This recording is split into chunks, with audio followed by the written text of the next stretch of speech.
जय श्री राम।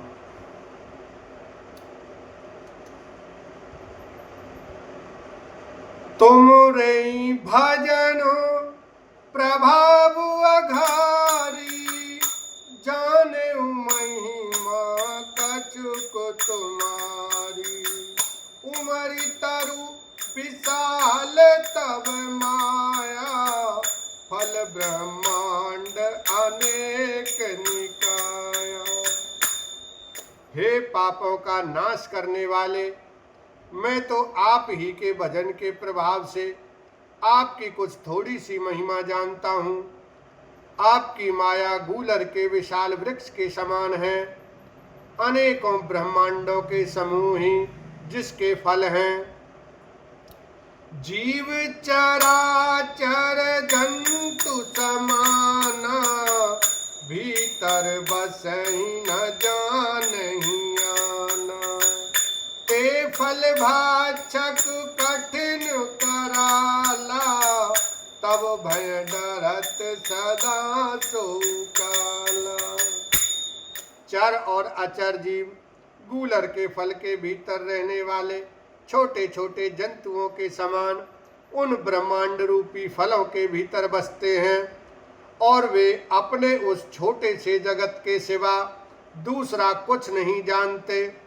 उन फलों का भक्षण करने वाला कठिन और कराल काल है, वह काल भी सदा आपसे भयभीत रहता है। ते तुम सकल लोकपति साई, पूछे मोहि मनुज की नाई। यह बर मांगे कृपा निकेता, बसहु हृदय श्री अनुज समेता। उन्हीं आपने समस्त लोकपालों के स्वामी होकर भी मुझसे मनुष्य की तरह प्रश्न किया। हे कृपा के धाम, मैं तो यह वर मांगता हूँ कि आप श्री सीता जी और छोटे भाई लक्ष्मण जी सहित मेरे हृदय में सदा निवास कीजिए। अविरल भगति बिरति सतसंगा, चरण सरोरुह प्रीति अभंगा। यद्यपि ब्रह्म अखंड अनंता, अनुभव गाम भजई जय संता। मुझे प्रगाढ़ भक्ति, वैराग्य, सत्संग और आपके चरण कमलों में अटूट प्रेम प्राप्त हो। यद्यपि आप अखंड और अनंत ब्रह्म हैं, जो अनुभव से ही जानने में आते हैं और जिनका संतजन भजन करते हैं। अस तव रूप बखानऊ जानऊ, फिर सगुन ब्रह्म रति मानऊ।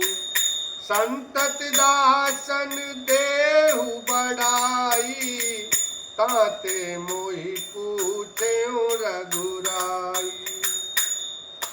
यद्यपि मैं आपके ऐसे रूप को जानता हूँ और उसका वर्णन भी करता हूँ, तो भी लौट लौट कर मैं सगुण ब्रह्म में आपके सुंदर स्वरूप में ही प्रेम मानता हूँ।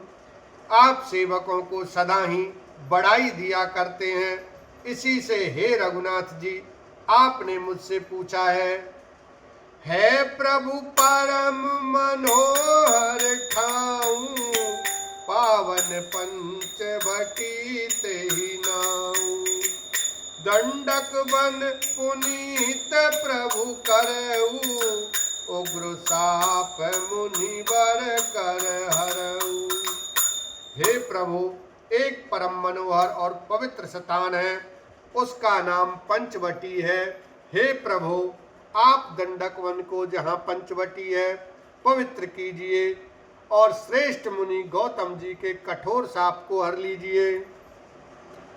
बास करहु तह रघुकुल राया, कीजे सकल मुनिन पर दाया।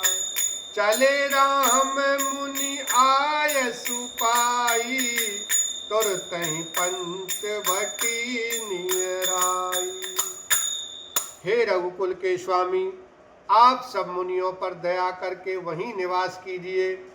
मुनि की आज्ञा पाकर श्री रामचंद्र जी वहां से चल दिए और शीघ्र ही पंचवटी के निकट पहुंच गए। गीधराज से भेंट भई बहुविध प्रीति बढ़ाई, गोदावरी निकट प्रभु रहे परन गृह छाय, लखन सिया राम जय जय राम।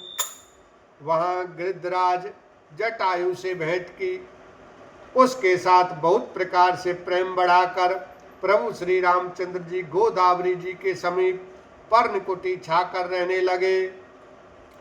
जब ते राम कीन तह बासा, सुखी भये मुनि पीति त्रासा, गिरिवन नदी ताल छवि छाए, दिन दिन प्रति अति होई चुहाए। जब से श्री राम जी ने वहां निवास किया तब से मुनि सुखी हो गए, उनका डर जाता रहा। पर्वत वन नदी और तालाब शोभा से छा गए, वे दिनों दिन अधिक सुहावने मालूम होने लगे। खग मृग वृंद आनंदित रहे, मधुप मधुर गुंजत छवि लहै, शोभन बरनी न सक अहि राजा, जहाँ प्रगट रघुवीर विराजा। पक्षी और पशुओं के समूह आनंदित रहते हैं और भोरे मधुर गुंजार करते हुए शोभा पा रहे हैं। जहाँ प्रत्यक्ष श्री राम जी विराजमान हैं, उस वन का वर्णन सर्पराज शेष जी भी नहीं कर सकते। एक बार प्रभु सुख आसीना, लक्ष्मण वचन कहे छलहीना, सुर नर मुनि सचराचर साई, मैं पूछूं निज प्रभु की नाई। एक बार प्रभु श्री राम जी सुख से बैठे हुए थे। उस समय लक्ष्मण जी ने उनसे छल रहित सरल वचन कहे, हे देवता, मनुष्य, मुनि और चराचर के स्वामी, मैं अपने प्रभु की तरह अपना स्वामी समझकर आपसे पूछता हूँ। मोहि समुझाई कहु सोई देवा, सब तज करो चरण रज सेवा। कहु ज्ञान विराग अरु माया, कहु सो भगति करो जय दाया। हे देव, मुझे समझा कर वही कहिए जिससे सब छोड़कर मैं आपकी चरण रज की ही सेवा करूं। ज्ञान, वैराग्य और माया का वर्णन कीजिए और उस भक्ति को कहिए जिसके कारण आप दया करते हैं। ईश्वर जीव भेद प्रभु सकल कहो समुझाई, जाते होई चरण रति शोक मोह भ्रम जाय, लखन सिया राम जय जय राम। हे प्रभु, ईश्वर और जीव का भेद भी सब समझा कर कहिए जिससे आपके चरणों में मेरी प्रीति हो और शोक मोह तथा भ्रम नष्ट हो जाए। बोलो सियावर रामचंद्र की जय, उमापति महादेव की जय, बोलो सब संतन की जय।